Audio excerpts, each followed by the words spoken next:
Okay, we're going to get started. Good evening and welcome to the Paul Byard Memorial Lecture. My name is Jorge Otero-Pailos and I'm Professor and Director of Historic Preservation here at the Graduate School of Architecture, Planning and Preservation. The Paul Byard Memorial Lecture celebrates Professor Byard's lifelong work to illuminate the importance of good contemporary architectural design in the preservation of historic buildings. Professor Byard was director of the Historic Preservation Program here at Columbia from 2000 until his death in 2008. Every year we invite a distinguished architect who has advanced our collective understanding of this relationship. And this year we are honored to welcome Antonio Cruz of Cruz y Ortiz Arquitectos from Seville in Spain. I think it's also a moment when we have to make this choice where we always ask ourselves, what would Paul think of this architect? Would he agree? And I think this year in particular, he would have been very, very pleased. Professor Byard wrote The Architecture of Additions, Design and Regulation in 1998. This is a book that I think everyone has read in this room, and if not, then you should hurry on and go read it. It was a book that really marked a moment in the thinking about architecture and preservation. And in the book, he advanced the idea of the combined architectural work. This idea that two moments in time can collaborate and make something unique and different than at any one time could have existed. Part of something that would be part historic building and part contemporary architecture. A combined work was very special for Professor Byard because if done right, he argued, it was a dialogue between architects of different time periods, and it was a dialogue that was rendered architectural. It was a dialogue that if you could understand the language in which it was spoken, you could actually see these architects thinking out loud about fundamental issues. And one of the fundamental issues that concerned Paul Byard the most was how buildings sustained the public interest. And so this notion of the public interest that runs as a sub-theme in the book, The Architecture of Additions, really developed into something much larger. And he decided to develop it into a full book, which was to be called or titled, Why Save This Building? The Public Interest in Architectural Meaning. Now, he spent a Guggenheim Fellowship in Holland while doing research for this book. And it was really a great moment in his life, I think, when he went off to Holland to do this work. And I remember an email that he wrote to me about the architecture there and how wonderful it was to ride his bicycle to work and to sit there and write his manuscript, during the day. And on his way on his bicycle to see all of this amazing architecture just while on two wheels. And the downside, he said with his typical good humor, was that so much good architecture was also terribly distracting, and that he'd had this terrible accident that had left him with a fractured clavicle and only one hand to type with, which was going to slow down the typing of the manuscript significantly. And it just struck me that he would have loved Cruz y Ortiz renovation of the Rijksmuseum in Amsterdam for its masterful design, but also perhaps because it famously involved a dispute between bicyclists and architects, which is the subject of a 5-hour documentary, which I invite you all to download and to watch. He, I think, would have been amused by this, and he would have loved the idea that the public, however it comes, whether it comes in the form of a cycling group or in the form of a Landmarks Preservation Commission, is interested in architecture and helps to articulate a new kind of architecture. I think had Paul had the chance to finish his book before he passed away, he would have surely included the Rijksmuseum as an example. Antonio Cruz and Antonio Ortiz are architects that met in school in Madrid when they were studying with Monet in the late 1960s, between returning to Seville to start their practice. Their work has earned them over 30 national and international competitions. They've been widely published in journals and monographs and exhibitions that have been held in Europe and internationally. And so it is amazing to see them sustain this level of architecture over decades, one after the other. And I remember meeting them 27 years ago when I was a student of architecture at Cornell University, and they were visiting professors there. And, you know, architecture school, as you all know, is late nights. And I remember their office in Sibley Hall always had a little light on. And we thought that they'd left it on and went home. But we soon found out that no, they were always there, that Antonio was actually there at night burning the midnight oil, sending faxes off to his office in Seville to try to get all these amazing buildings. And in particular, he was working on the high-speed train station in Seville at the time. And so we would drop into his office, and he was there with his drafting board. This was 91. We were in 91. And what was amazing to all the students there is the generosity, that they would take the time from their busy work. They were clearly trying to send a fax. But they would sit there and we would have these wonderful hour-long conversations about architecture and about the smallest details and the grandest theoretical speculations. And I think that's the uniqueness of their work, that not only have they been able to carry out these amazing projects, but they've done so with great generosity to the discipline and to the students that, like myself, had the good fortune to run across their path along the way. More recently, Cruz y Ortiz Arquitectos has been selected to represent Spain at the Venice Architecture Biennial, and in May 2014 they were awarded the distinction of Knight of the Royal Order of the Dutch Lion. They recently received the 2014 Honor Award for the American Institute of Architects and the Spanish International Architecture Award. And the list goes on. Tonight, Antonio's going to be talking about 3 projects that particularly represent their attitude and their perspective on the way that one intervenes on historic buildings. And without giving too much away, one of those projects is their own building.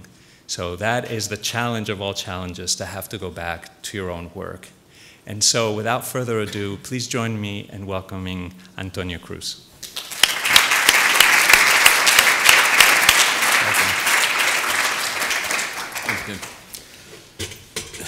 Thank you very much, Jorge. Thank you for the invitation to be here and to talk about intervention in buildings. And Jorge invited me to explain the project of the Rijksmuseum, and I wanted to explain two other projects to make a little bit more complete in this intervention. And I would like to begin with a small introduction and doing a reflection or having a look to this building. This building is clear that it's a mosque for all the Spanish, but for more European people, it's very clear that it's the Cordoba Mosque. This is quite very well known. It's not difficult to recognize. But as I show you this picture, this is not so easy. This is more difficult to recognize because it's a Baroque cathedral, but maybe no one of you knows where is the building. The surprising thing is that this building is just in the middle of the mosque. It is here. This is the intervention that the Christians made once that they took Cordoba. Okay, they began doing another. They began here with a small chair, but at the end they make this very big intervention in the middle of the building. And this is the chair of the cathedral over the roof of this mosque. All this is very well explained in this book for Rafael Moneo, La vida de los edificios, the life of the buildings, in which he relates with a lot of detail all the things that happen in this mosque along the time.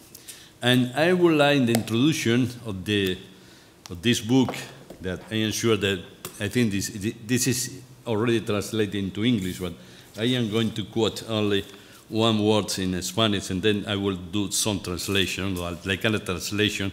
And Rafael said, cada vez veo con más claridad que los edificios se desplazan en el tiempo, que no tienen la permanencia, la inmovilidad que para ellos a veces deseamos. Sobre los edificios gravita el tiempo, se mueven con él de manera inevitable, no son estrictamente lo que fueron y estamos obligados a aceptarlo. In English, that will be something like this. Every time I see more clearly that buildings move with the time, that they do not have the permanence, the immobility that sometimes we want for them. Buildings gravitate on time, move with it inevitably, and we are forced to accept that they are not strictly that they were. I think that this is very clear, and I think that this is, let me say, this is in resume about what I am going to talk today, about how buildings change along the time and how we need that the building change. And this is the three buildings that I am going to explain. The Basilea Station in Switzerland, the Rijksmuseum in Netherlands, and one building, the stadium in Madrid. And we will begin with the Basilea Station. This is Basilea, it's a big city, one of the biggest cities in Switzerland, and it's a city divided in two parts by the tracks. This is the south, and most of the cities in the north. And in this situation, there is the station. This is the Swiss train station, and there is also in this part there is the French train station, because Basilea is in the border in between Switzerland, Germany, and France. And the station that was finished around the year, I think is 907. This is the building in the time when we will finish. You can see how it's a very French building with these two towers with the clock in this position, and this two-door arch that you can think that after this two-door arch is going to be the main hall for the train.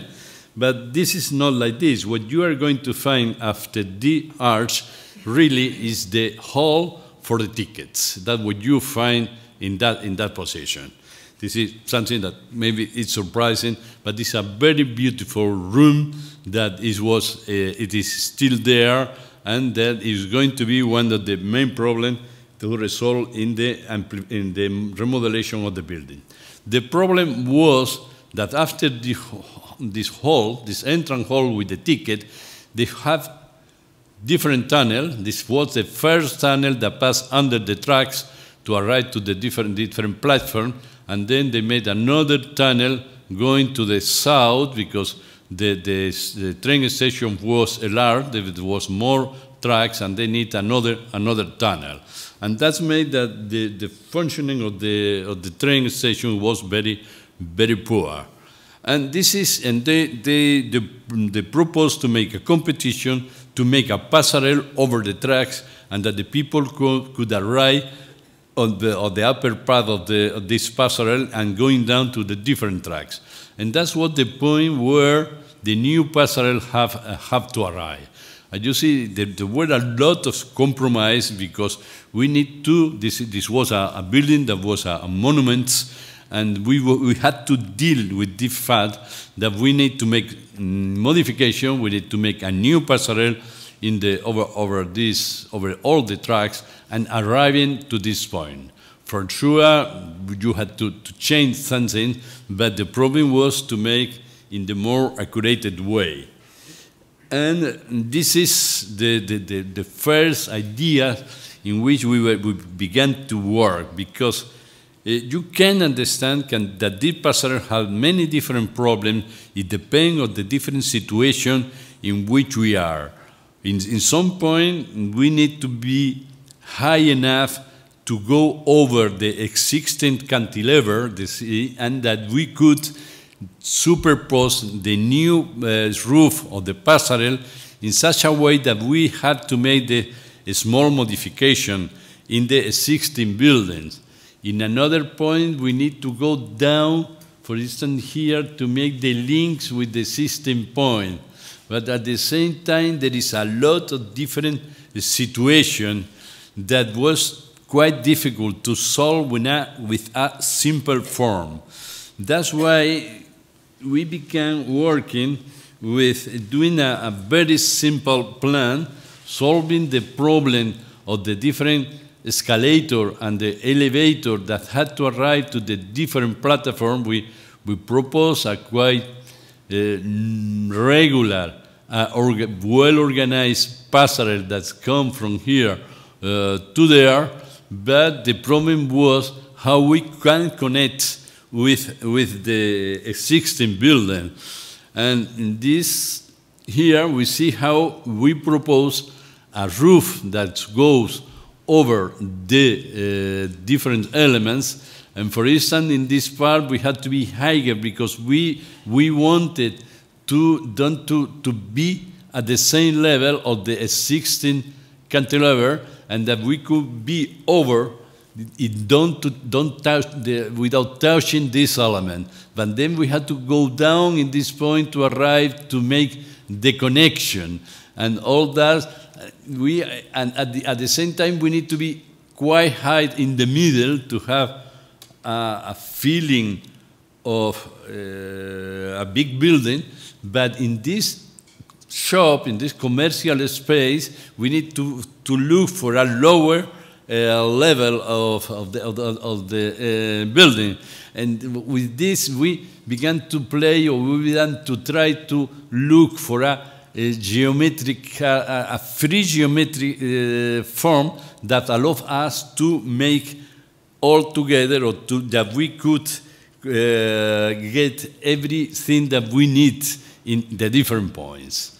And now here this is the existing building, and this is the new passerelle with all this shape that you can think that this is a free shape, but I don't think it's free. I think it has its own laws that are a little bit more difficult to understand.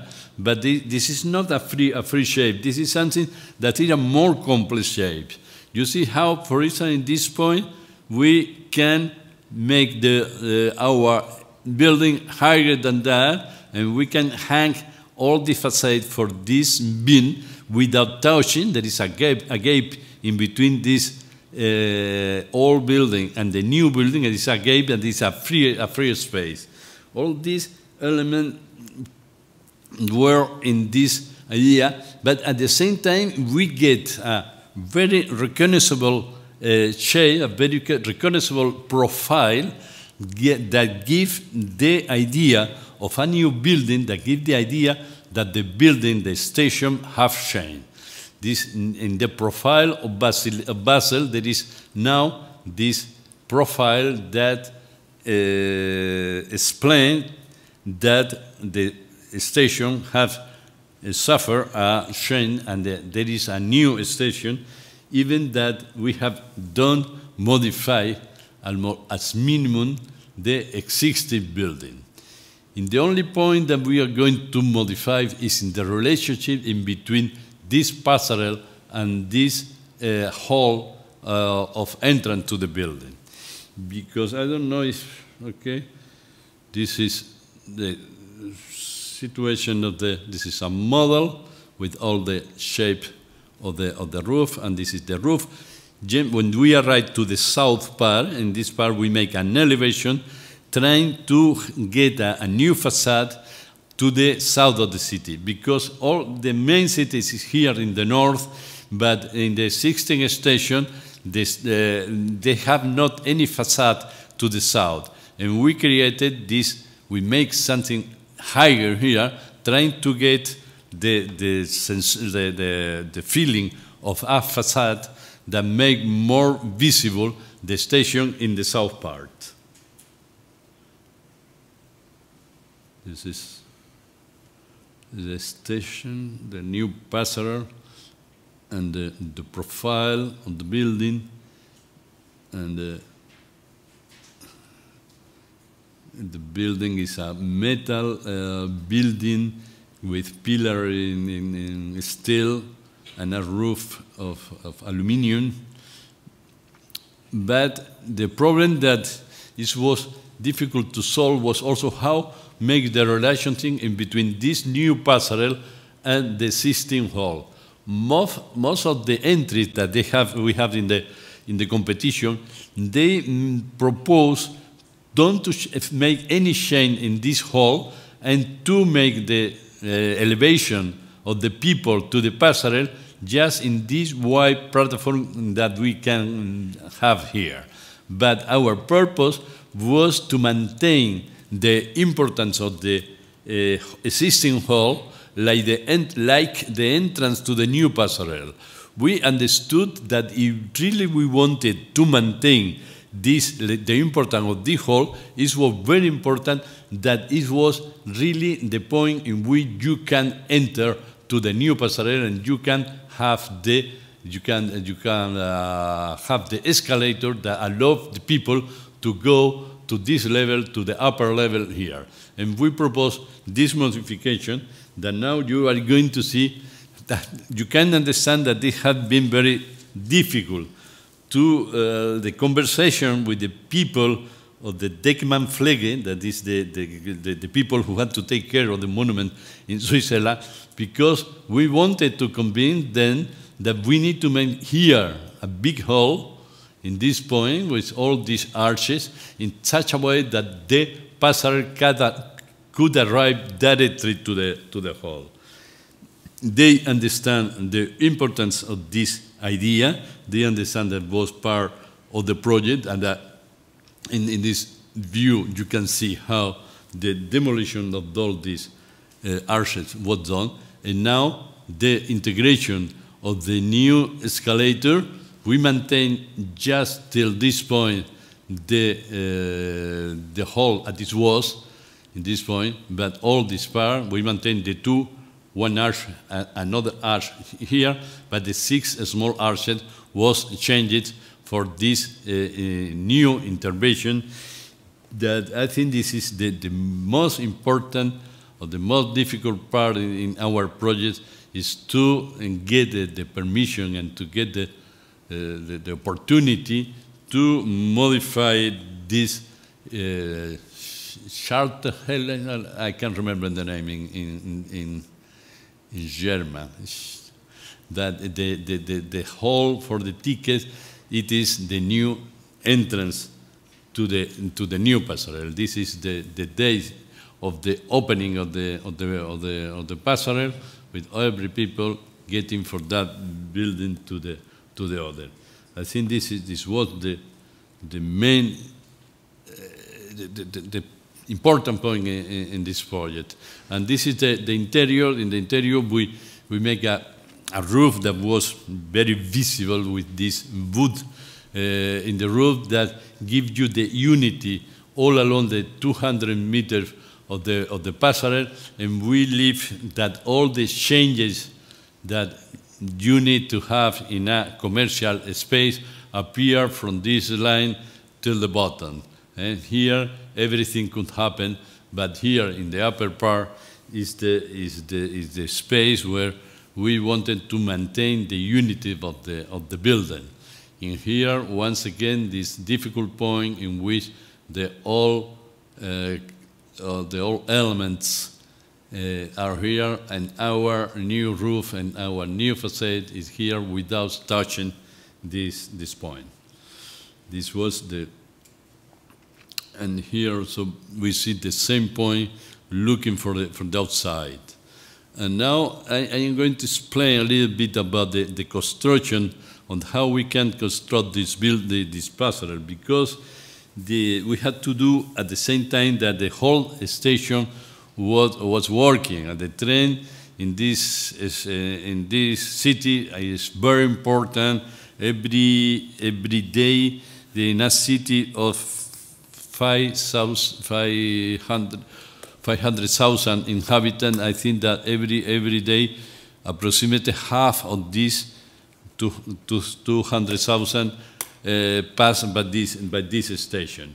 And we make this is the situation, and in this point is going to be built like a factory in which we were able to fabricate the slab of concrete. It's a 1 meter high, 3 feet high slab of concrete that was fabricated here, and was passing over the element that we had to build at the same time, allowing that the train were working all along the time of the construction. One that we have done this slab of concrete, over this slab we can make this more lighter building, only in steel and aluminum, and we can repeat this profile that we are looking for all the time to get this facade. And I have mentioned before this more important facade, looking to the south of the station and giving an important facade in this part of the city. And from Basel, we are going to Madrid and to explain in two parts the building that we have done there. That was in these faxes that Oscar mentioned in 1991, where we were doing the competition to make this stadium. That initially the competition was to organize all this big space for different sport facilities, but from all this competition that we won, at the end the only thing that we built was this stadium for 20,000 spectators, and the stadium had only one bleacher, only in one part. There is different reason why you can build one stadium with only one bleacher in the west part.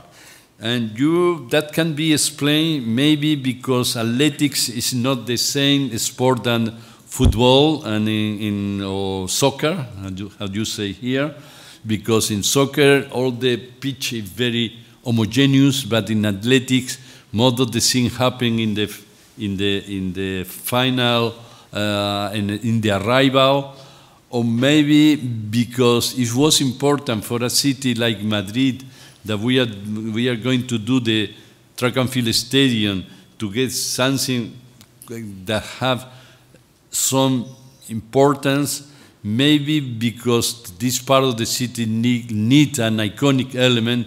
We decided to do this building with only one bleacher. For this small drawing, we began to build first the model, maintaining the idea of that you have seen in the building. That's it, this wall here, different curved wall. Over this curved wall, this element that is the only one bleacher that had been called in Madrid the peineta. It's a special piece of the traditional wear of the women that was very recognizable. And this is like something, it's an element that lying over this wall of concrete. But I like also to show the picture of the building when it was still under construction, because you can see that the building is not, neither the concrete is finished. You can see that here there is still something to do, but it's very important that the building is already finished. You can, in this concrete structure, the idea of the building is complete. All that you are going to see later is not important. What is important is this construction in which all the shape of the building, everything is already done. Even I will say that I like less this image in which there is all this small thing, it is the railing, there is the light. Okay, I prefer this situation previous in which the building spread themselves only by the concrete. And that was the building that we finished in the year 1995, and that recently, or not so recently, 10 years ago, we received the commission to make a enlargement of the building, and we received initially the commission that to enlarge a building for athletics that then we can transform in soccer stadium, and finally the commission worked directly to make a soccer stadium. And in this, you see once again this view without railing, without nothing, only the concrete pure, and all the expression of this building is complete in this image.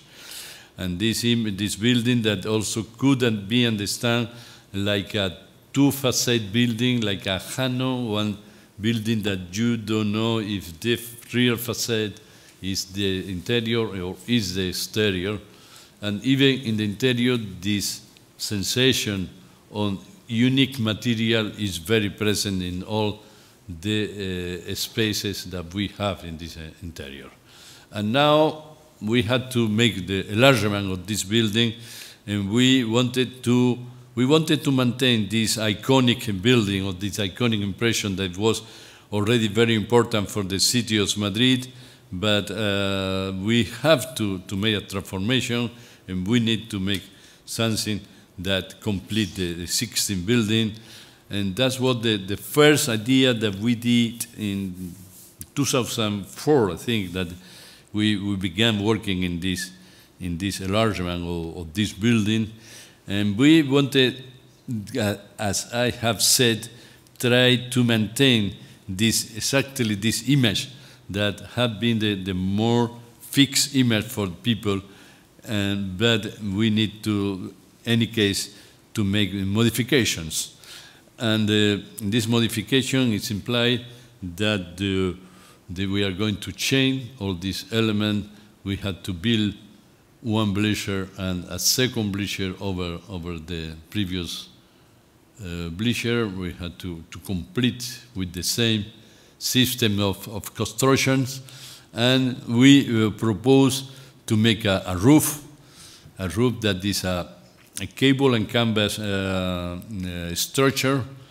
Today I'm not going to explain the construction of the structural concept of this roof. That is quite interesting. I'm going to only to leave you to think about what had been the main problems that we had tried to solve with this enlargement, that I have already mentioned that we wanted to maintain the image of the building, but at the same time, we realized that the new building doesn't appear like to be a Frankenstein made by two different parts or for different interventions, but that you can understand the whole building like only one architectonical idea.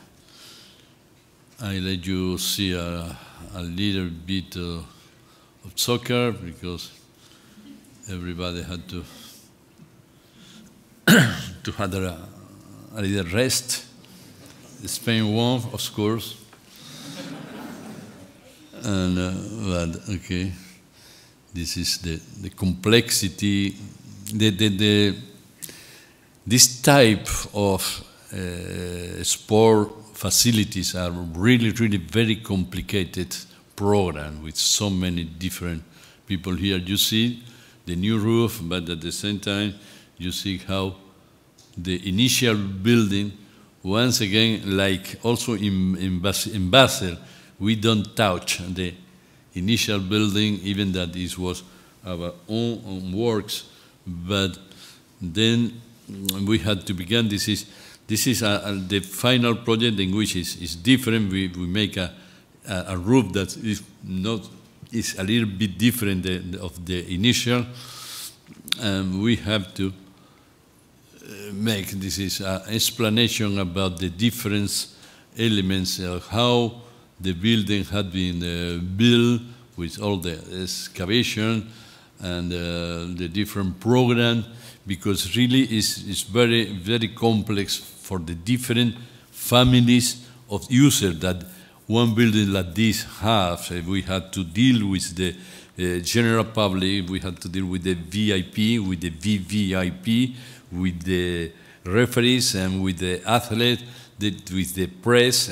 Okay, there is plenty of different users that normally had to be in different positions, and in some point they had to meet one with other, and that makes really very, very complex all this program.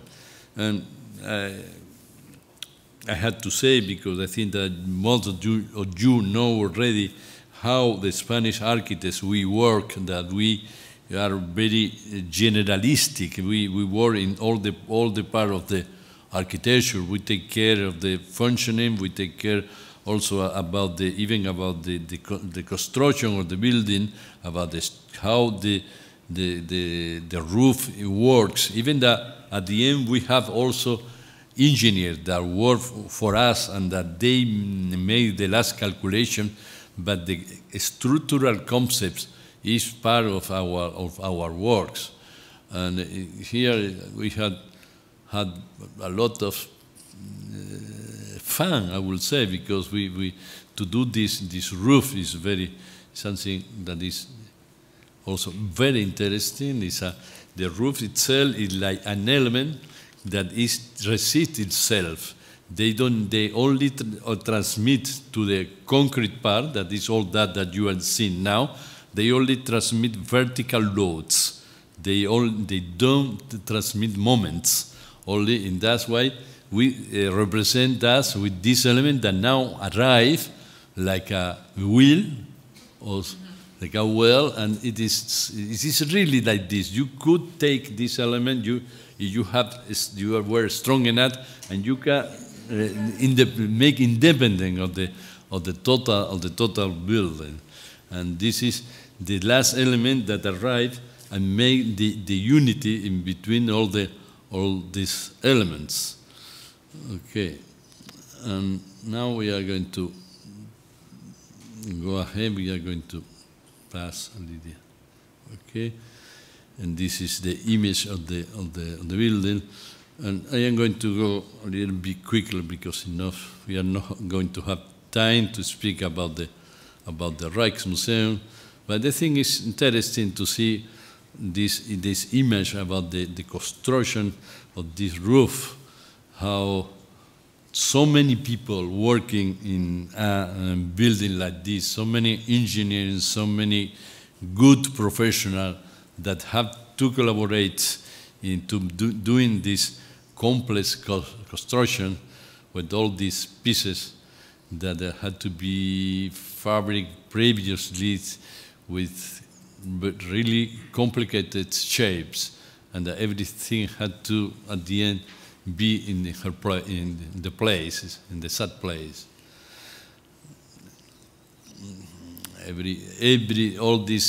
All that you are seeing is the work of a whole day to put this piece of this circular bin in the top of the building, and then bit to bit to the moment in which we are able to put all this cable in here. I go a little bit quickly. construction.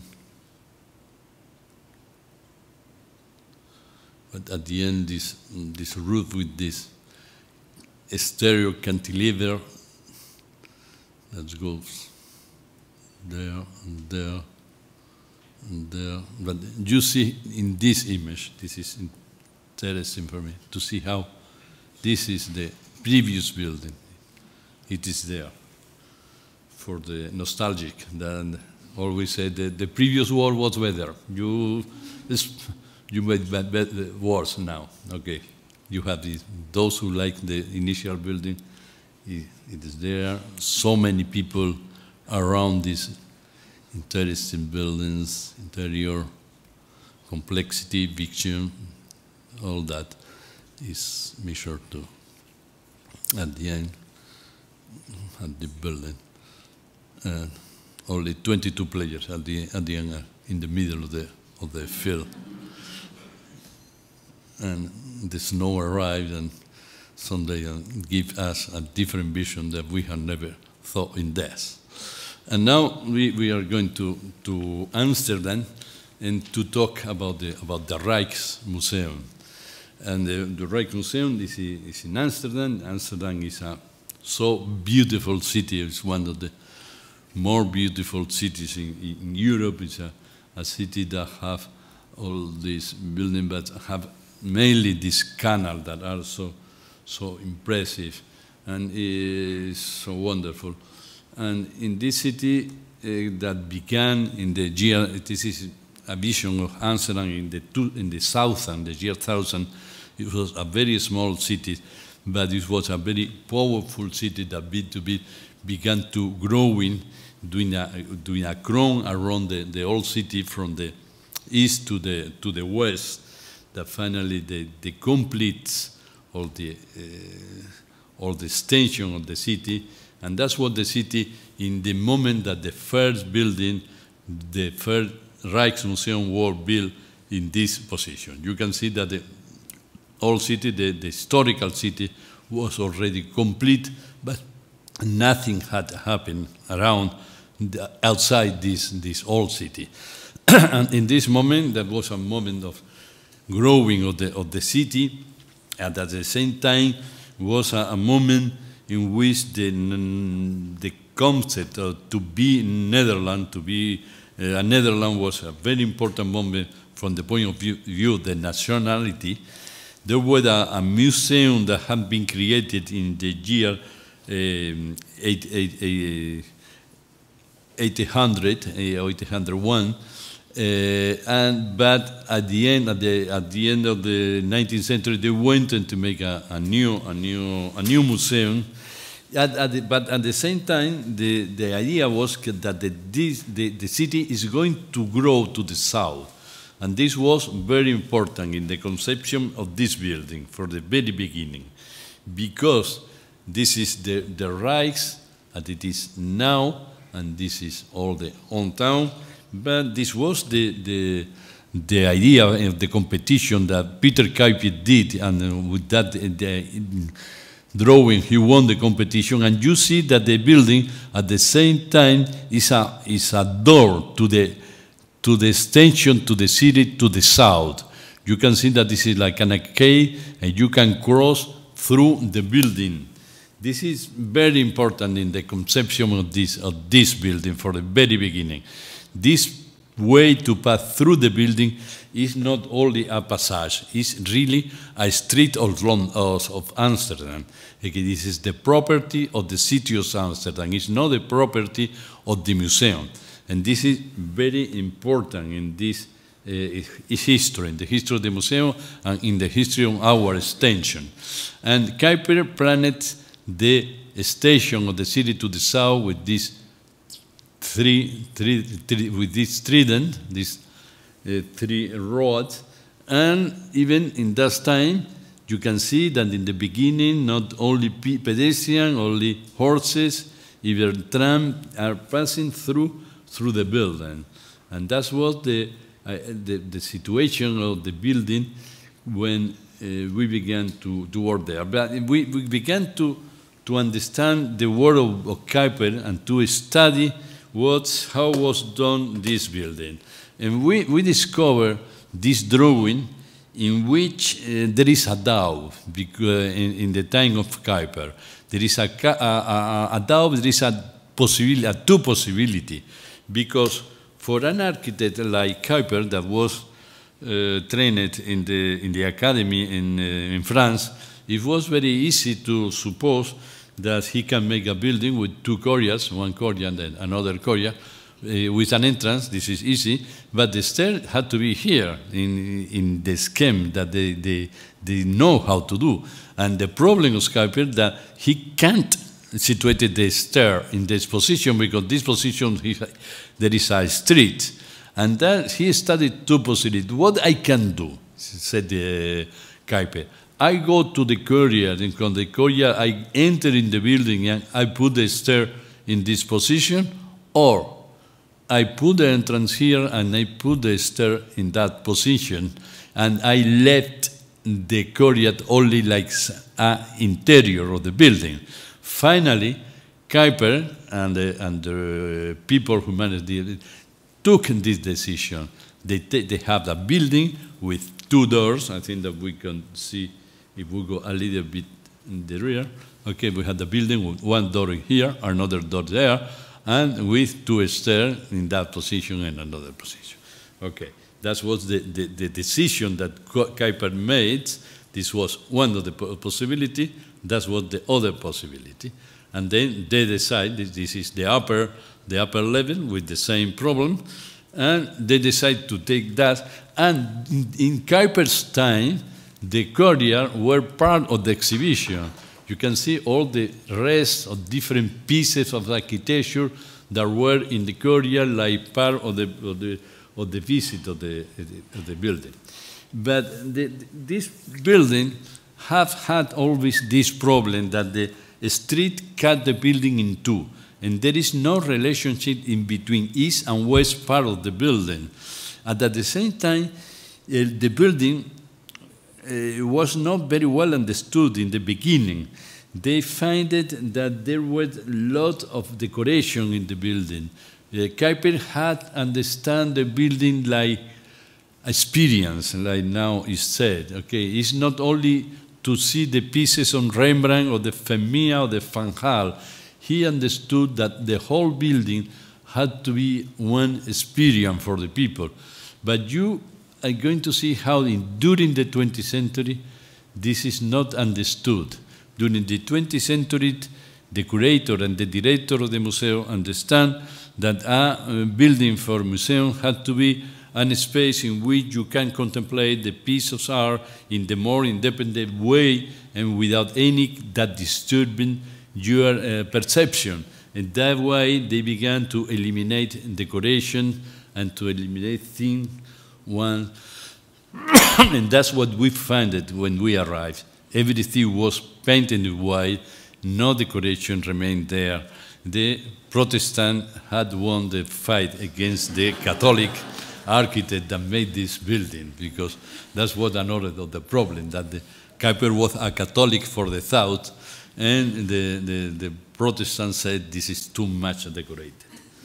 Okay, and this is what we found it in that beautiful front hall.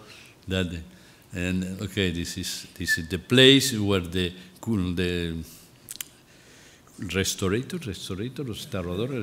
of the building was in the upper part. That I explained that because, and this is the aspect that the cafe was in some part, but also in the room of honor, the most important space where here it had been always the night watch situated. You can see how from this image to that began to disappear things more, and we arrived to that situation. Okay, and this is important because really there had been a different way to understand what is a museum today. In the beginning, in Kuiper's time, a museum was a space, was a building in which the same building had to tell us something about the art.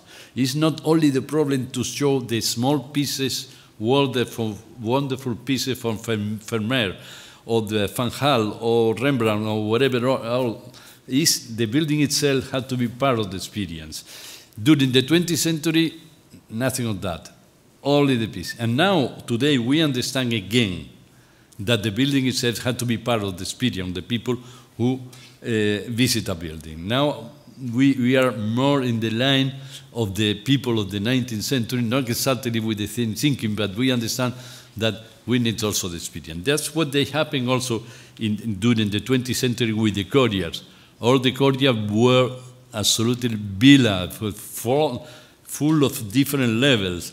They put the air conditioning over there before to begin doing different levels to do in the complete. When you enter in the Rijksmuseum before our intervention, you get immediately lost because there is nothing recognizable. The only thing that was maintained was the main stairs, and that's all. You never understand where the courtyard were. You were lost in the whole building. And even that the building appeared to be in good shape, maintained for the exterior, nothing had happened, but in the interior it was really very damaged. And the idea of the competition that we made, not only we, but it was the idea of the client also, it was to recuperate this idea. The motto of the competition war in English, because it was forward with Kuiper. They say, go to the future, but let's go to take Kuiper, and we bring Kuiper with us. And now we began with our proposal. Our proposal for this situation, this is the cut in which all the lower level was cut for the passage. Only in the upper level you have some pieces, and you also see the different level that we have. It was a little. This is higher than that, and this is higher than that. Our proposal was to build under the passage, to make a connection, to connect the two courtyards with a new floor going down, passing from one part to the other, and pay attention to this small sign that we have in this point, because they are going to be important in the finishing of the project. We propose to do that, and in that idea, in the middle, to make a cut in the middle of the passage, and that the people could go down through this in this passage to create a stair connect the two courtyards under the passage. That was the idea of the project, and that was a little bit more the design already with here an auditorium, and here the cafe and the shop, because one of the problems of this remodelation of the museum is the new needs that a museum of the finish of the 20th and the 21st century we have. We need a very big hall, we need a shop, we need cafe, we need auditorium, plenty of things that one museum of the 19th century doesn't have. And this is the same problem that has been solved in the Louvre by the Pyramid of Pei, and in the British with the roof of Norma Foster, or in the Prado in Madrid by Rafael Moneo. And Rijks was the last big museum in Europe that needed this transformation that we did. And another thing that I would like to tell you is that we created a new axis of symmetry, west-east. Kuiper had worked only with the north-south, and we created a new axis because our purpose was to connect east with west. And the purpose of Kuiper was to connect south with north. And we understood that we need to create this. Okay. And then this was the image of the competition that we won, and that was an idea of the project. The first thing that we done is to demolish this wall that we are going to represent in such a way, because we are going to clean the courtyards in such a way that the light coming into the interior of this passage. The other idea was this entrance, and now I can tell you that never we have not been able to make this entrance in this way. And at the end, let's going to talk about this. And that was the first idea, to go down in this way, and once that you can go down, you connect the two corridors. And I had already said that this is not the final solution, and it's very curious that because I am convinced that we won the competition because of this idea.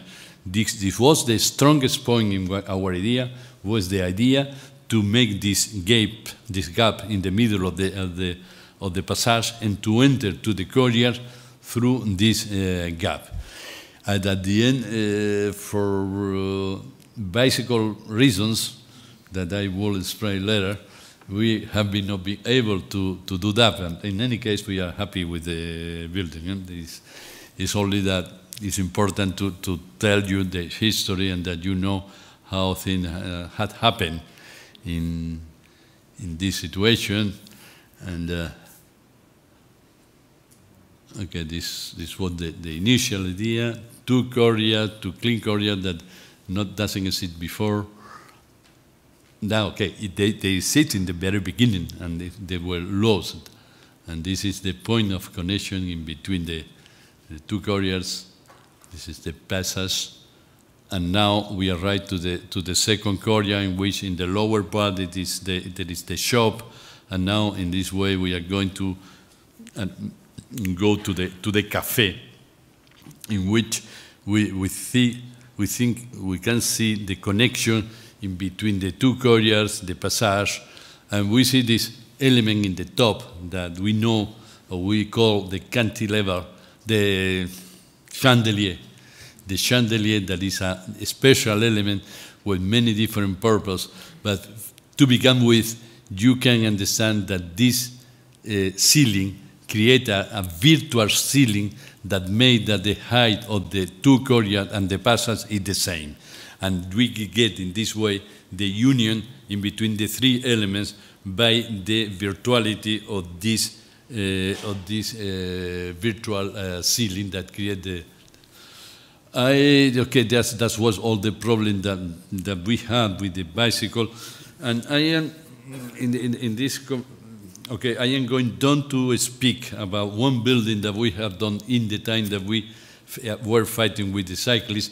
That was the restoration building, because I see that it's going to be too large, the conversation, and we are going only to see this wonderful image of the restorator touching the fan hall and there was a building that was near the Rijks and the main building, in which we made another modification, and we get a new building in which I had to say that to get the north lights was the main purpose of this building. That's why this inclined windows and this roof, because north light is what the restorator wanted to do his work.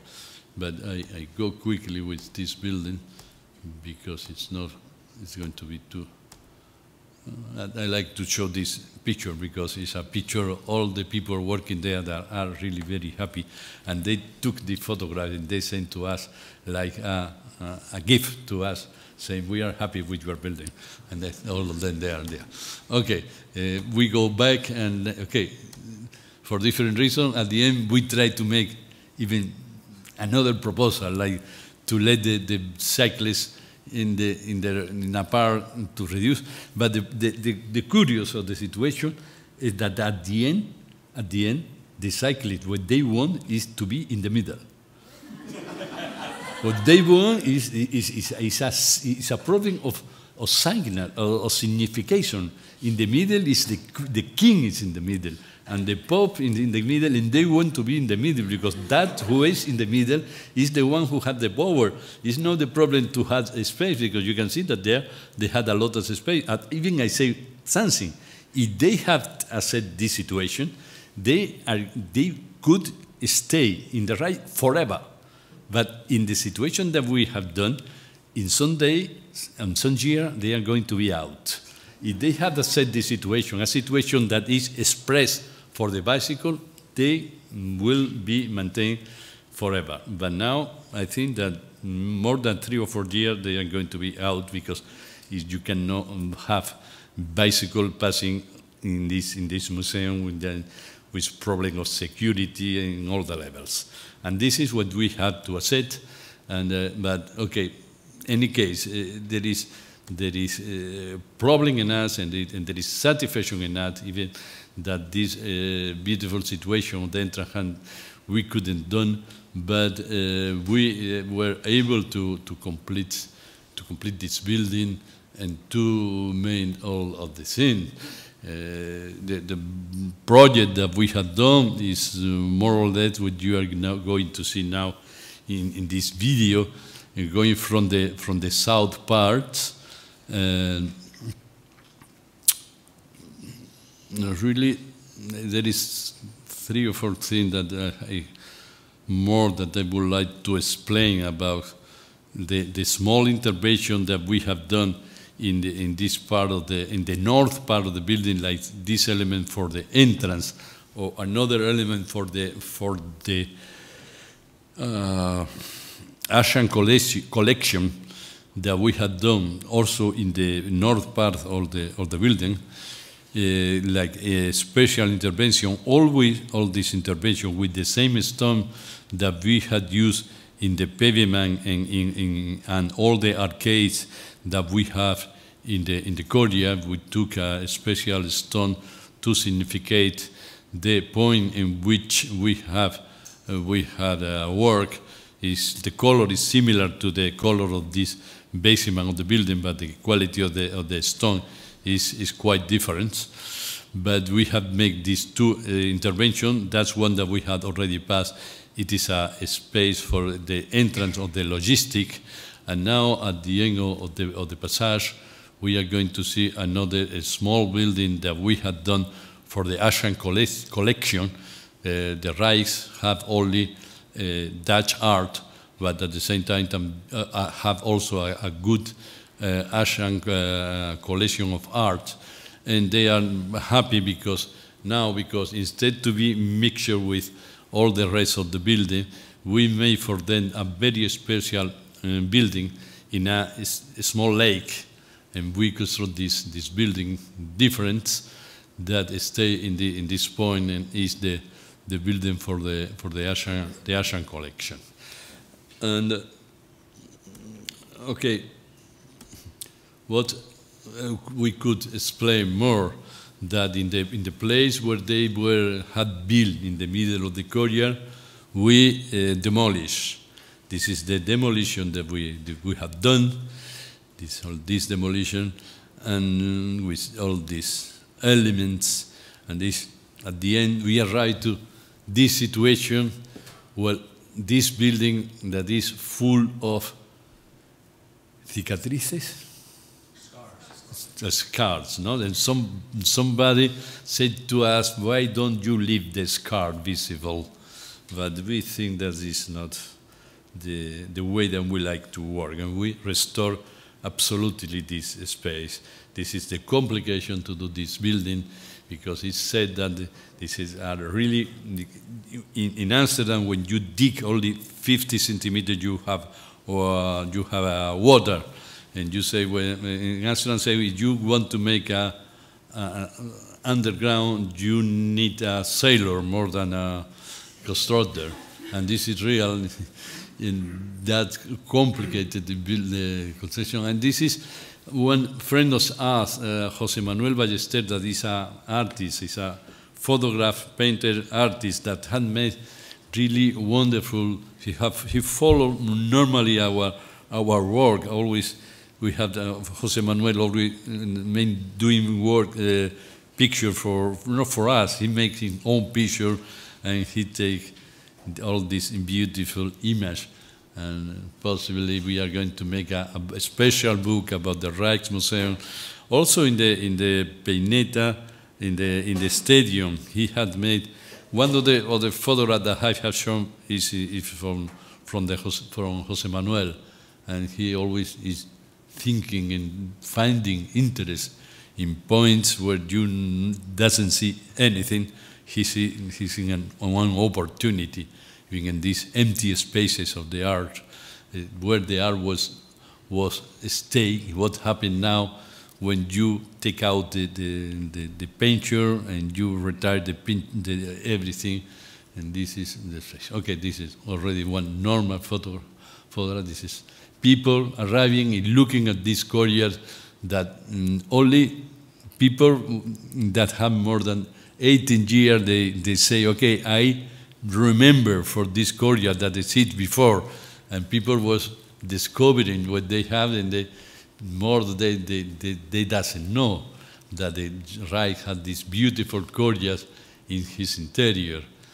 All these elements that here is the position of this cantilever is in this position where the building had no windows, because windows are only in the lower part, because the upper part had zenithal light. The light comes from the top, and and that's why they have no. Is where they put the painter.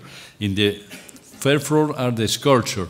That's why our construction, this chandelier, tried to situate it just in this space where the building have no window, and the building said is poor, and this is all the elements that we build with the same stone, organizing everything, and this is the building already finishing. This is a building that we have been able to finish very well.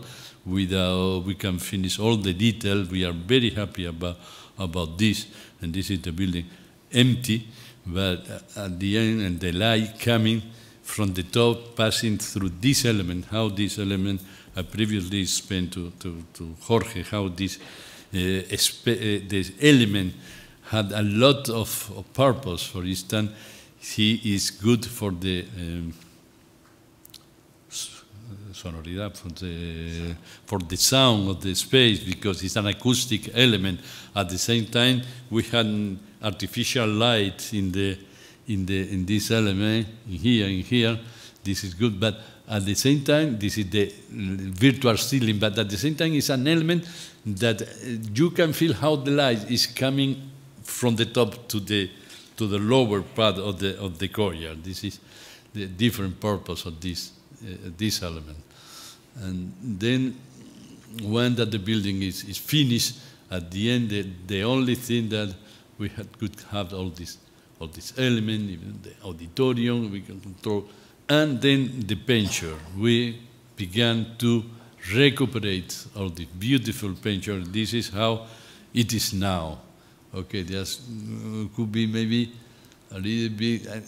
I wasn't able with 30 years to do that. I can recognize, but now we are able to accept that we have to recuperate.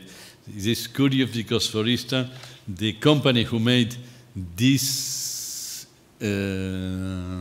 floor is the same that made the initial floor at the end of the 19th century. He has maintained, and he were song that the people have been doing that. All these have been recuperated, all these elements.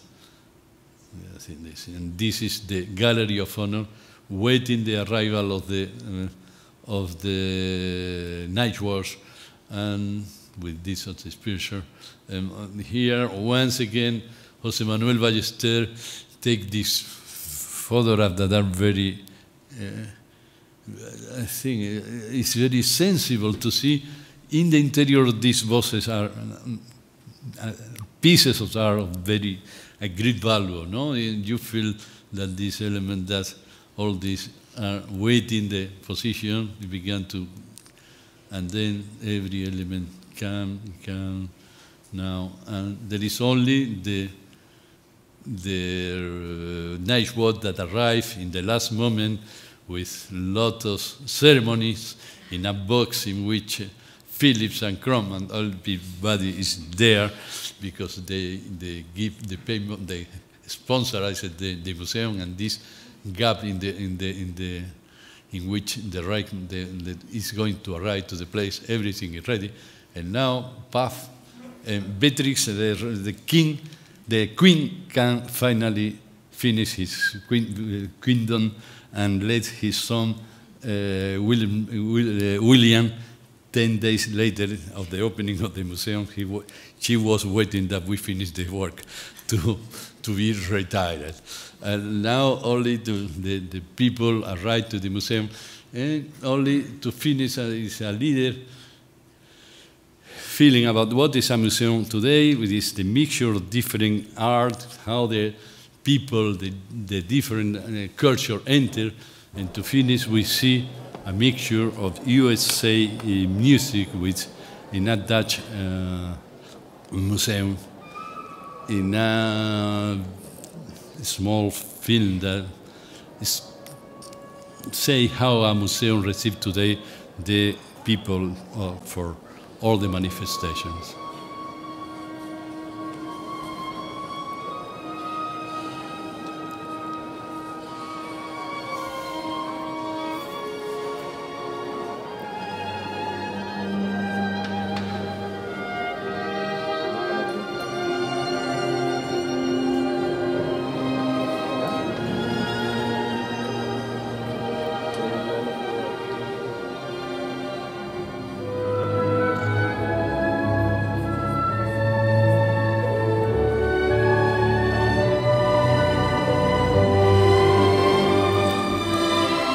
For the younger, that is Leonard Bernstein, is West Side History, is the dancing in the gymnasium.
For the lecture. Thank you for a wonderful lecture. It was so enjoyable to hear your thoughts on these three amazing projects. I think that if one had to imagine a better set of examples to deal with the subject of contemporary architecture and historic buildings, one would be hard-pressed to find them. And I wanted to just launch our conversation here, thinking a little bit about this, this question, something, an aside that you made when you showed us the end of the Rijksmuseum restoration. And if I understood correctly what you said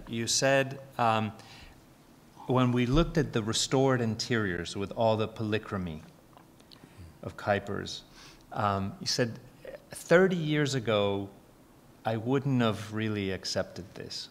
Mm-hmm. But now I can. Yes.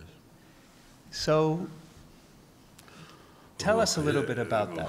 Okay. What happened in those 30 years?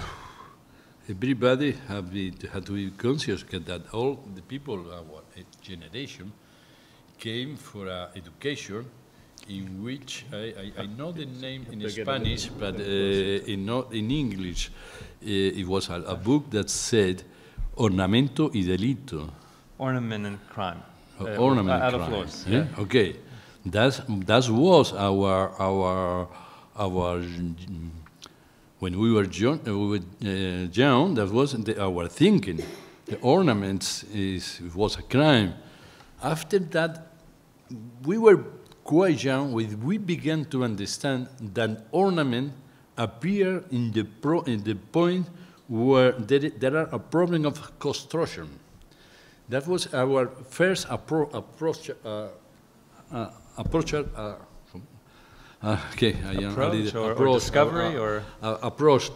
the ornament, to discover that if you take a cup of glass and you find that the ornament are in the point where the bar is finding the base, in the part where the bar is finding the cup. And you say, okay, the ornament is here because there is a problem of construction, because people want to hidden this problem. And okay, that was the beginning to put the ornament, let's say, in a rational situation. Mm-hmm. And bit to bit, I think that in this moment, the ornament is no more a crime, and for some people, it's even the way in which they are working with a lot of ornaments. And if I can, I can accept better these old ornaments than the new ornament. When I see buildings in which the ornament is hidden, even the incapacity of the architect, I am not so happy. But I am more sensible to these periods, and I can understand better the architect of the 19th century and the importance of the ornament in this moment. And when you see, if you go and you put the question to the visitor, what do you say that they are going to say about to bring back the ornament? They are happy, for sure. They are happy. Okay. It's interesting that you brought the question of crime to the discussion, because I had this feeling, that especially in the Basel project, that there was a kind of a confession of a small crime committed when you demolished those entrances over there. No. So. No. The question. The question is that to talk about how clever the people of the monument have been there to understand that we need to make this demolition. What was the argument that you made? What argument case is did you that make? If you really want to put in function the Schartehalle, that is the name, Schartehalle, you cannot leave the Schartehalle like a reliquia. A relic. A relic of the past. Really, if you want that this Schartehalle is again functional and the people, it had to be the point in which you connect with the new passerelle. And because you need to connect with the new passerelle, you need to demolish this element. We have been working in many existing buildings. Fortunately, always in buildings that are not really a monument, let's say, in big words, not premium buildings, Right. because I think that we always prefer to build this building in which you can have some freedom and you can demolish some part, because when you are really in a historical building of the higher level, Right. it's impossible to do that. They did it in the past in the Córdoba Mosque. They did it, Right. and they demolished. And, But you're very and this critical is, of this that. Is, no, I am not critical. Ah. I like the building in the way that it is now. I am not critical. Many people always complain about this intervention, and they think that it will be better to have this building in the initial shape. But I think that the strongest of this building, and that the comprehension of the needs of the different culture and the different economical situation along the history, need to put this building in use. If the Córdoba Mosque had not been transformed in the Christian cathedral, it had been demolished. That's a very good point. And in fact, many of the mosques in Spain were demolished. There's one of the few remaining ones is that one.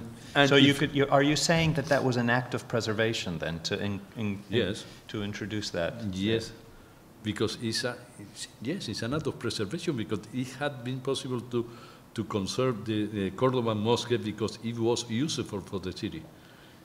Otherwise, maybe today it's different, but in some cities, if you go to the city where I live, where I live in Seville, we cannot have so many museums and so many space for culture and so many space for exhibition. We need to use the old convent to transform in other things, because if not, it's going to be demolished. And the only way is to be a little bit flexible with the transformation of these buildings. I think this example that you brought of the Córdoba Mosque is really important, because, of course, when one tries to, and you brought us back, to the moment of the Inquisition, right, and the moment where it was not okay to be a Muslim in Spain, right, and it was not okay to have mosques. So I understand how, by turning it into a church, they were actually trying to preserve it. So that makes sense as an argument. And so when we fast forward to today, many of the projects that you showed us were projects where there was growth. The Basel station was small and had to get very large in order to get many more people in. The Peineta had to quadruple its size, the stadium, in order to get more people in. The Rijksmuseum, the same thing. It's gone from 1 to 2.5 million visitors since you did your work. So if we think of what's tolerable today, is it tolerable to have a small building that very few people visit, that's very important? Does every historic, does the idea today that we don't tolerate is a very important monument, the monument with a capital M, that is not visitable by the mass public? No, I don't. It's a bit of a stretch, isn't it? The final of your.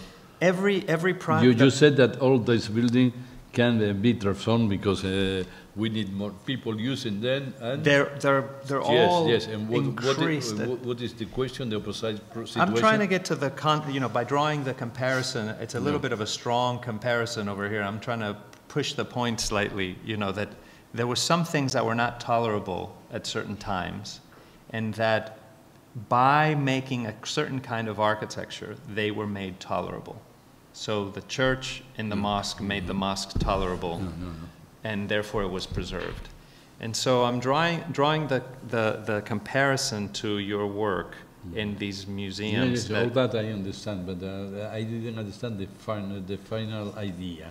These will be there has to be 2 million people that visit this. Yes. And so, in a way, that could destroy the building, couldn't Yeah, it? yes. I mean, the first thing on the table is, we need a new building. We need a new train station. We need a new Rijksmuseum. Yes. And so, in a way, do you think of your work as a way to save these buildings from, or you never felt the buildings were in any danger? It's not my word. It's the decision of the society. It's not because I am an architect. But even in the Rijksmuseum, sometimes we had discussions that were interesting. For instance, when we try to isolate the building, how we can isolate this old building, and we had to make transformation to isolate the building. And the people... Isolate or insulate? Insulate. Like from thermal... For thermal, okay. for thermal and for water. Right, for water, so insulate, yeah. For water. Right. And then the people from the monumental, they say, this is not possible. And we arrive till one point in which we say, okay, Rijksmuseum need a building with 1 degree of different temperature and 1 degree of... if you don't accept that, we had to go outside of the city. We make a new building, perfect new modern building with this capacity. And what do you happen with this building? It's going to be abandoned. And that was the reason they said that we can modify the situation and that we can make insulation that allow the Rijks, like the collection of the Rijks, to be maintained there. But I take your question in another direction. There will be possible to make another kind of intervention with minimum interventions, and that we could maintain even for few people or for 1 week use. Okay, that will be very interesting. It will be very, if economically we can support, why not? Why not? I think even maybe the problem will be also that everybody accepts a certain dysfunctionality in the new building. Okay, that we can accept that the museum had not only 1 degree of variability, or that you have to accept different situations that are not so important. I think I also could have said that the new function had to deal with the reality of the building, and that you cannot optimize it all your conditions. When I say you, I mean the curator, I mean the user. The user also of the building had to accept that if we want to maintain the historical building, we had to accept this functionality in the interior of the building, and that we cannot impose to this building the rule that we had for the new buildings. We had to be more flexible. So to be clear, what ended up happening? You allowed more flexibility in the temperature, or you insulated? No, I think both same, but I think that both same. You insulated and got a little bit... insulated, but not be so restricted. I see. In different point, in different moment. I mean, sometimes also the user of the building, they want to see the building as you were doing 1 new building, and you cannot get in a old building, in a restored old building, the same perfect condition of functionality that you can make in a new building. That had to be accepted. I have also in the year problem with the syndicates in a transformation of a building into a new offices, and they say that we are not ready to accept any modification of our condition of temperature because you are working, or we are in a old building that the society have decided to maintain. And they say, no, we have our rule and we are not willing to accept any reduction of the condition. And that was the syndicates that doesn't want to accept, but the society wanted to maintain this building, and everybody had to accept a certain degree of dysfunctionality. Interesting. I love this idea of having to accept a certain degree of dysfunctionality, because it reminds me of my family. So I think it's really great. Maybe we can come back to that in the Q&A. I'll ask you one last question, and then I'll open it up to all of you to ask some questions. You mentioned at various junctions in your talk this notion of allowing the image of the building, not altering, you mentioned not altering it, allowing it to remain, bringing it back, and then introducing a new image. And so I wanted to ask you a little bit about that, because oftentimes we think of the image of a building as the facade, the outside of the building. No, that's the thing that, typically there's lots of photographs of, let's say. But in your projects, that tends to not to be the image of the building, certainly the image that is circulated. So there is a bit of a turn to the interior. Even in the Basel project, which has quite an extraordinary facade that you've made, many of the images circulated, many of the way in which visually the building is communicated is through interior photographs. And certainly in the case of the Rijksmuseum.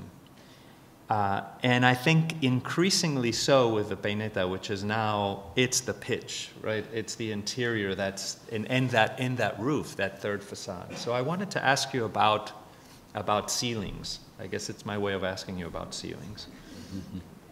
Because it seems that ceilings are very important as a way to change the way that we engage with the historic building. Okay, first of all, I say thank you for the critics, because for the critic, because okay, it's like this. We see our role like an architect, like a whole in which everything is important. And I try to also to explain to you how important for us is also the construction and the structural the resistance of the building. We work in every part of in all the problems that an architect had to face. And I hope that this is clear in our building. That's why you talk about exterior, interior, and now you talk about ceiling. Okay, it is clear when you are in an interior, you have let's say floor, 4 walls, and 1 ceiling, and the ceiling. But at the same time, most of the time, it's beautiful when the ceiling is also the point where light is coming. And to me, there is an element that we have not talked today that for me is very, very important in our architecture, that are the courtyards. We had many courtyards. To me, the courtyard is maybe the element in the architecture that I like more. Mm-hmm. That's why maybe in Rijksmuseum, this courtyard we had been able to transform with some elements the characteristics of this courtyard, but we have been doing courtyard for 50 years, and we were working in the courtyard so many times. And in the courtyard there is no ceiling, but the ceiling is very theoretical, because in the courtyard the ceiling is the emptiness. Mm-hmm. But at the same time it's very present, yes. That I can't say much more thing about ceiling. Those ceiling in the sport space are also very important, because they have this characteristic of the oculus, that we are near to the Parthenon, mm-hmm. On this kind of classical buildings in which you find the stereo through a central hall. But I can say but I think this is very interesting that you brought your work. I mean, it's true, we didn't talk about courtyards, and many of your early projects were famous for their courtyards. Yeah. And I'm thinking in particular the one that was like a kidney shaped that you did in Seville, which was extraordinary, and it was a function of the geometries that you were trying to negotiate. So it was wonderful to hear you describe those as a kind of poetics of the ceiling, you know, that I'd never really, you know, it's amazing resolution. But anyway, we'll maybe leave it at that for, and let the audience ask questions if you have some. Thank you for a wonderful lecture.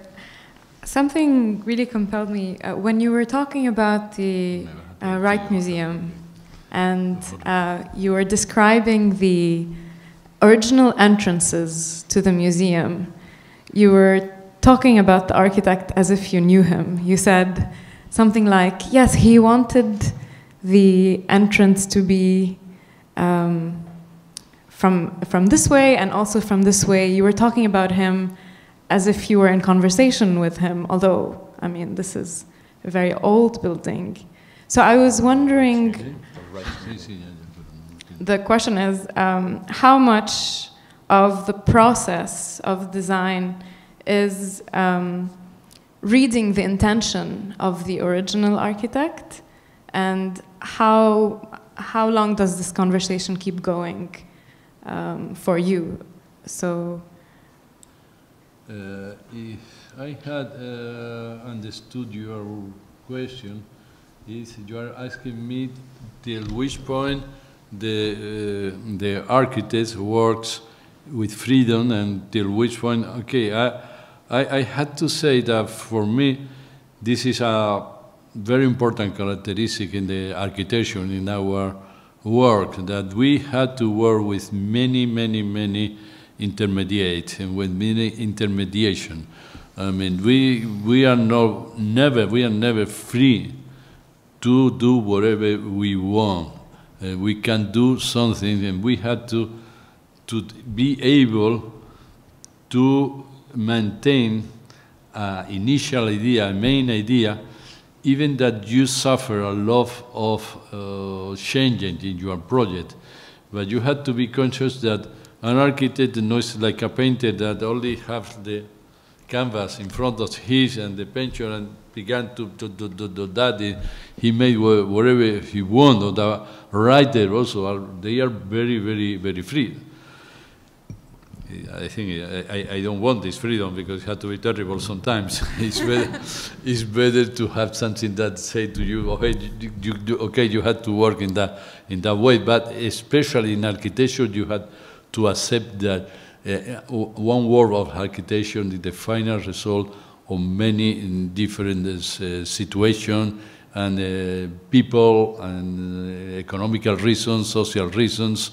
And the one who doesn't want that said that maybe is better than go to another matter, because in here you had to accept all these situations. And even with your own building, it wasn't yours anymore in a way. What do you mean with your own the stadium? Eh? The stadium, the building that you designed. Yes, but when the Pineta, you are working in your own building, but then you had a client, and the client is a football team that want people to be near the player, and there is plenty of things, and there is not all the money that you want to have, and there is a constructed company that want to build as cheap as possible, and there is the city that want to give you the permission or not. And okay, I can say that it's really very complex to do a work of architecture. I think that this is very similar to the cinema. If you think in the cinema is something that have a lot of similarity with our work, because there is a lot of people working. You need money to do the thing. You need people collaborating with you. There is photograph. There is plenty of people arriving there. Okay, and this is quite similar, cinema and architecture. The other I don't like to use the word arts, but sometimes the other activity maybe are more free than us. But with cinema, there is a lot of things that are similar in cinema and architecture. Another question?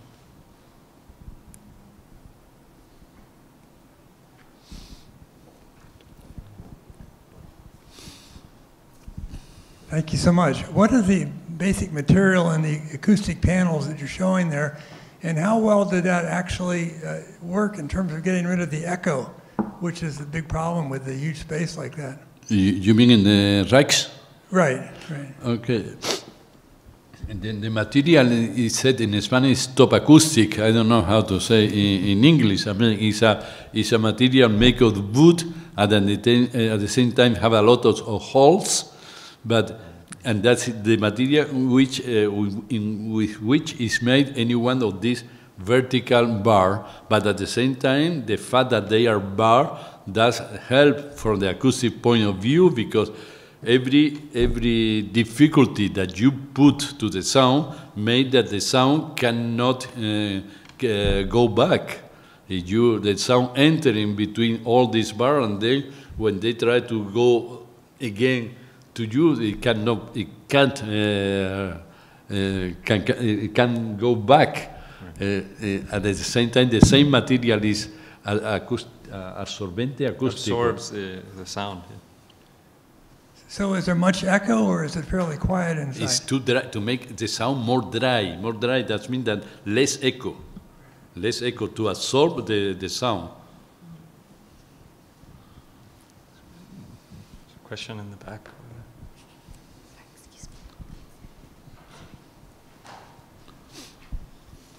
Hi, thank you for the presentation. I really enjoy it. I have the two parts of the question, if possible. I wonder the economic impact that drives your projects in general, and how currently, because of the digital and all the technology that architecture has turned, I wonder if you can talk about that, and how the process of making these changes of existing buildings, how's the preservation of this process in relation to the digital tools? Could you clarify the question a little bit? Are you saying that are you talking about social media and how the buildings are represented, and are you talking about the economic impact that has on visitation or tickets? I mean, could you be a little more clear? In the making of these buildings, the process of construction and the labor and how, if you compare that to the digital advances, I'm wondering about that balance between. You mean digital building, like the digital in the building technology, like how yes, the digital makes digital tools for design? Mm-hmm. I see. So did you use a lot of digital technology in order to make these projects? Yes, sure. And now in this moment we are already working with the BIM system. We've passed from the CAD to the BIM, and we use all the technology that we need. And but I suppose that this is something that already is understood. But this is one of the other problems when I mentioned before the complexity of our work of architecture, even in the interior of our office. Now, when I began to work in 71, not in 74.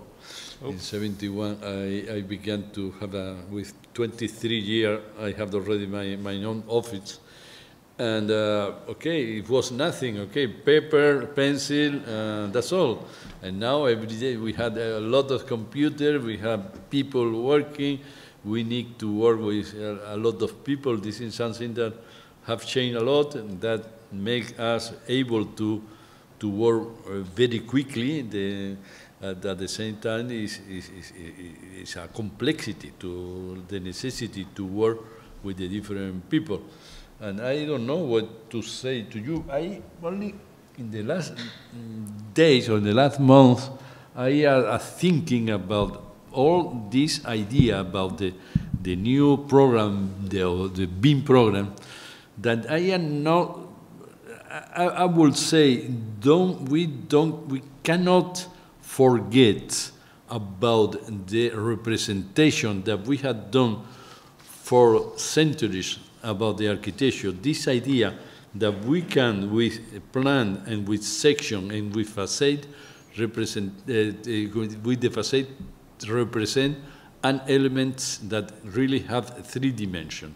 And the new program today doesn't accept this representation, and they won't produce one file that is exactly the building in the 3 dimensions. And I said the other way to represent the building, the diedrical system, is a very clever discovery. I said that is very clever, and because it's very clever, it's difficult to forget it about it and to go directly in the 3-dimensional file that everybody today accepts that they have to go there. It's only a thinking. Well, I want to thank you for a fantastic lecture, and you gave us so much to think about. And I think Paul would have been very pleased with the level of discourse that you presented tonight. So thank you very much for joining us. Thank you.